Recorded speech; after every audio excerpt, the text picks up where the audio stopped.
Hello there. Yeah, I thought I'd do a video showing some cartridges that I've used in my hi-fi system since I since I've had hi-fi then, which is like this turntable which I use behind me. It's a Sonic LP12.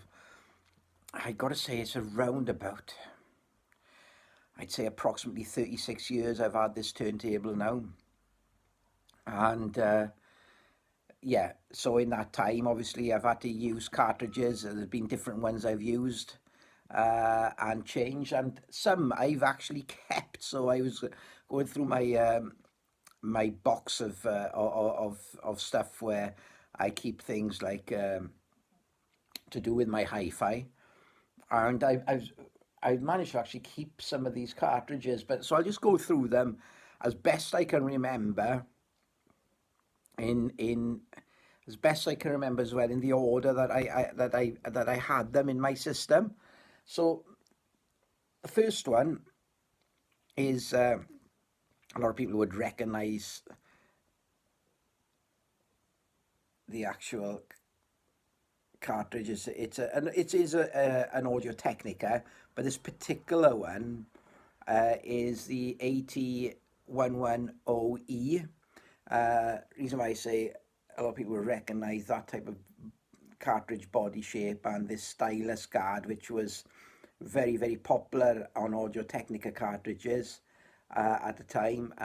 Really useful, I think, the stylus guard. I mean, you just flipped it down when it wasn't in use, and when it was in use, obviously, you flipped it upwards. Now, this, I believe, was the cartridge that I had supplied with my LP12. The LP12, you just bought the turntable, then you selected which arm you wanted, and then the hi-fi shop where I bought it from then gave you a choice then of cartridges. This was like a moving magnet cartridge, and certainly really I was in my system for quite some time. I remember really enjoying that entry into like a good turntable, and enjoying the vinyl records that I collected at the time, and playing it for this. And this was in my system for I'd imagine 2 or 3 years really before I ended up changing it. I moved on then and I changed it, and I bought an Autophone cartridge then, which is this one here. Now this is an Autophone 510 Mark II. Now, as with a lot of movie magnet cartridges, when the stylus wears, a lot of them have the ability just to simply change the stylus without having to change the entire cartridge body. And I do remember that when the stylus wore was showing signs of wear on this cartridge, then I changed the stylus. So this would have been in my system for quite a few years, and I do remember really enjoying it. I recall that one of the noticeable things was the bass that is produced. It was uh, very deep and punchy bass, which is something I really liked. So there's that one, and that was the uh, Autophone 510 Mark II. Again, an elliptical stylus, like the Audio-Technica I just shown. These both had elliptical styluses, okay? So there, that was that. Um, so, after then, years had moved on, I ended up buying one of these. This is an Autophone 2M Blue. They do a 2M Red, then the 2M Blue, then the 2M Bronze, and then the 2M Black, which I believe is the top of the range of this particular range. So this was like more of in the mid-range area. So and this was the Autophone 2M Blue. Now I had this in my system for quite a long time, and the stylus eventually wore on this, and I needed a change. Now, similarly to the previous Autophone, definitely it was a very punchy bass, I remember. It was quite a fun cartridge to listen to, but over time, and whether it was because of the stylus wear, it did start to sound a little bit noisy in the groove. So eventually, having had this in my system for quite some time, I then decided to change temporarily. I believe then what I did was,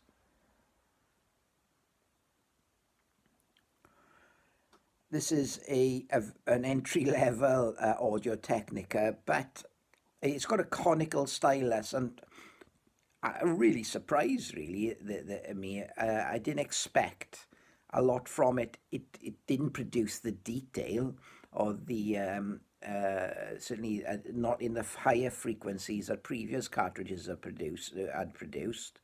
But this just, I put this in my system just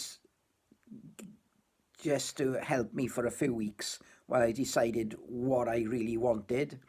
Now, what I really liked about it, and incidentally, this is an Audio-Technica, Riga do a similar cartridge for the entry-level P1 turntable, I believe. Now, a few years back, and I did some videos on it, I put a system together for my sister who had, at the time, she was using one of these USB turntables, and she had a really lovely record collection, and yeah, I delighted that she decided to upgrade the turntable. She didn't have a lot of money to a budget to do it, so I ended up buying some speakers, a new amplifier with a built-in phono stage, and I had enough money left over to buy a turntable, and it was the Riga P1, and it came with a Riga Carbon cartridge which has a conical stylus, same like this has a conical stylus. And I was really impressed with, yes, it didn't produce the detail as much, but it was a really warm, lush sounding sound, really nice mid-range, very pleasant to listen to, play records for hours on end, no fatigue. I really sort of found it quite an engaging cartridge to listen to. So this I had in my system for a short while. And it got me thinking then, well, you know, what type of sound I was looking for, and indeed got me to understand that cartridges do sound very different, dependent on the make and the model, that there is differences in sounds. So I did some research and forums, and eventually opted, and I was lucky to find a used one, but I found and I bought one of these. This is a Nagaoka cartridge. A lot of people would immediately identify the shape of this cartridge is very square, but this is a Nagaoka MP11 Boron, quite an old cartridge.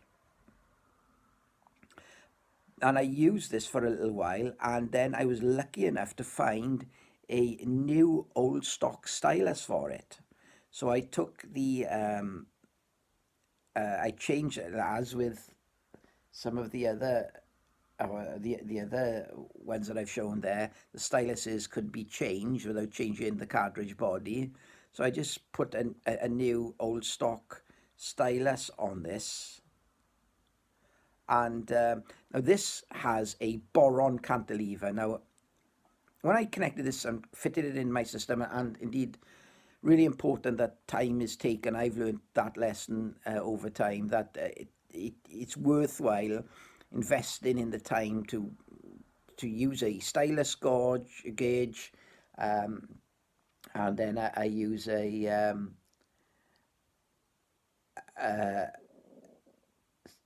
instrument then that measures the the vertical tracking force of the of the cartridge when it's connected to the arm. But really important to get the alignment right on all these cartridges, and worthwhile taking the time over that to be sure that it's done, and so you get the optimum performance from the cartridge. Now, what I noticed with this, and what I really liked with it, was the mid-range. It produced a really, really rich sounding mid-range, and indeed vocals were just, everything was just so realistic. So imagine like when I'm sitting down and I got that space in front of me where music is coming from. There was a real depth to the soundstage as well with this, and I immediately enjoyed it. It was very quiet in the groove, a lot quieter than any of the cartridges that I'd used previously, and also, not that I'd noticed any obvious inner groove distortion before, but this seemed to just track end to end, side to side, perfectly. Really, really a very good cartridge. Now, it does have a boron cantilever, and I believe that may have actually helped with the overall performance of the cartridge. Boron cantilevers are normally found on high-end cartridges, moving low output moving coil cartridges, expensive ones. And I know AudioTechnica do a boron cantilever on some of their low output moving coil cartridges. So yeah, so I think this was really I really enjoyed it, and I've had this in my system for a long, long time, and it's still good now. So I keep that cartridge. I still really enjoy that. And I have fond memories of listening. It's just so effortless. So that mid-range was that it produced was just something else, which none of the other cartridges performed as well as in the mid-range. It really was a nice cartridge to use. So then, anyway, I thought, well, an opportunity came to try a moving coil cartridge. I'm limited because I've got a moving magnet phono stage to the type of moving coil cartridge that I could use. But I was fortunate enough to get one of these. Again, this is like a lot of people would recognize the body shape of this cartridge. This is a Denon DL110. This cartridge has been in production for a very long time, decades, and it's still highly regarded today and still used today extensively by a lot of people who really, really like this cartridge. And I know why. It's definitely gave me an insight then into what the moving coil sound can produce. And this is a high output moving coil cartridge, so it was suitable for the moving magnet phono stage that I was using at the time. Okay, it's got the useful stylus guard there, which again is quite useful really, in and easy to use. Now, what I noticed when I was using this cartridge was, and what was noticeable straight from the off really, was the air and the space that it produced around instruments. So it was kind of like that space I was talking about in front of me of the music, where the music was coming from. The scale of it was quite big. Where it differs to the moving magnet cartridges that I use, and this is something I notice with moving magnet cartridges that I like, and whether it's the right terminology to use to describe it, I'm not sure, but moving magnet cartridges produce a certain amount of slam, which I find engaging. It certainly grabs my attention straight away, and it's something that I really like. Now, this majored on different other aspects that, and it certainly produced like that air and space. This was also very quiet in the groove. I would say on a par with the MP11 Boron, which is also a very quiet cartridge.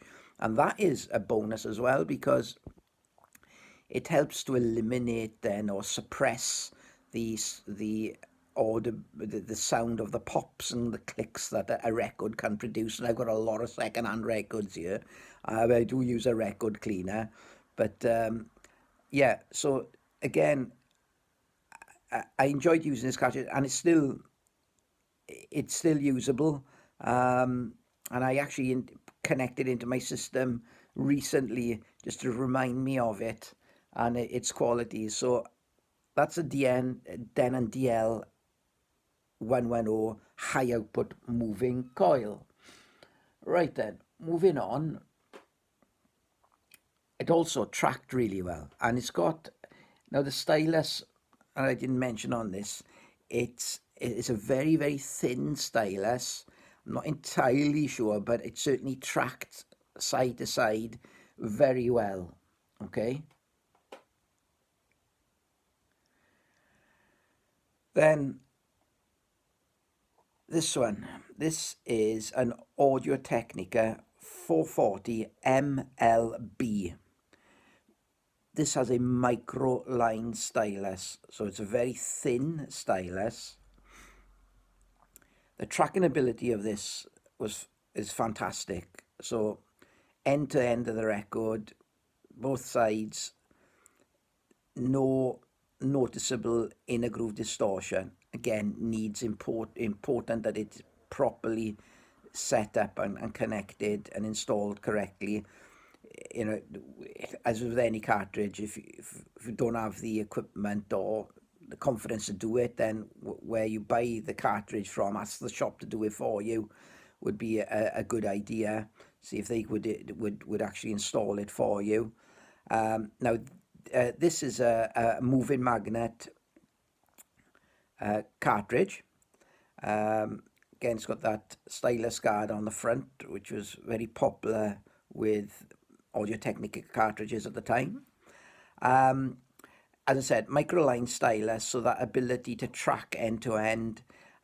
Very detailed cartridge. In terms of the high frequency extension, very extended. A lot of like air around the instruments. Big soundstage I found. Nice cartridge to listen to. Had this in my system for a good while and really enjoyed it. Okay. And then I went back to the Nagaoka because I was enjoying that richness in the mid-range that was providing, albeit the Nagaoka didn't provide the extended highs then that the AudioTechnica 440 MLB microline stylus produced. So it got me thinking, and bringing you up to date now with what I'm currently using. Okay, so I did a lot of research. I wanted a cartridge. I knew what I like. I really enjoyed the qualities of that mid-range sound that the Nagaoka produced. Possibly the obvious choice was to move up to the MP200, but that was a little bit more than I was willing to spend at the time. So I did some research, and then I read a lot of forums and what have you, and I opted for another AudioTechnica, another moving magnet, but this time not a microline stylus, the Shibata stylus. So I'm currently using, which you probably can't see it on there, but I've got taken the stylus guard off just for the purpose of the video. So that is an AudioTechnica. That is the VN95SH Shibata moving magnet cartridge. Now, what I really like about it, a couple of things. First of all, the construction is slightly different because it's got captive nuts. So the actual connection or the fitting of the cartridge I found was a little bit easier than my older 440 MLB, which has these connections on the side, so a little bit more of a fiddly to do it. But with the newer AudioTechnica, it's got the captive nuts, so basically put it in position and you can actually thread the bolts through the little holes that are in the arm into the cartridge body and just get it connected. And then once it's connected, then you can fine tune the alignment of the cartridge using a suitable stylus gauge and what have you, to make sure that you're optimizing the performance of the cartridge and getting it installed accurately and correctly. Now then, with the Shibata stylus compared to the Microline that was on the other AudioTechnica I used, what I found was that the mid-range, that warmth in the mid-range and the richness that was being produced by the AudioTechnica Shibata, and that is something that I was really looking for. It was a quality I really enjoyed with the Nagaoka cartridge, and there it was being produced now by the Shibata stylus of this AudioTechnica Moving Magnet cartridge. Really enjoyed that. The Microline still has a little more extension at the top end, where the Shibata does a very nice top end, but possibly slightly rolled off. But what it does is the extension at the bottom end, in terms of the bass extension on the Shibata, I found were in my system was extended even further than the Microline, and it's something that I really enjoyed. Definitely the thump in the bass, the warmth, the overall richness in the tone, and the mid-range performance, I felt, in my system anyway, was really something that I noticed and I really do enjoy. So yeah, I'll be using this cartridge now for some time. I've got no reason to change or to upgrade or side grade or whatever. It's something I'm really happy with in my system. It's also very quiet in the groove, which is really a big bonus, I think. And tracking ability, I believe, in my system anyway, is equally as good as the Microline version, or the Microline AudioTechnica that I used. Also equally as good as the Nagaoka cartridge with the boron cantilever. So yeah, that brings me up to date. So thanks for watching the video, and I'll do a video soon, show some new albums that I've bought and some recent releases. So might be interesting. In the meantime, many thanks again, and bye-bye for now.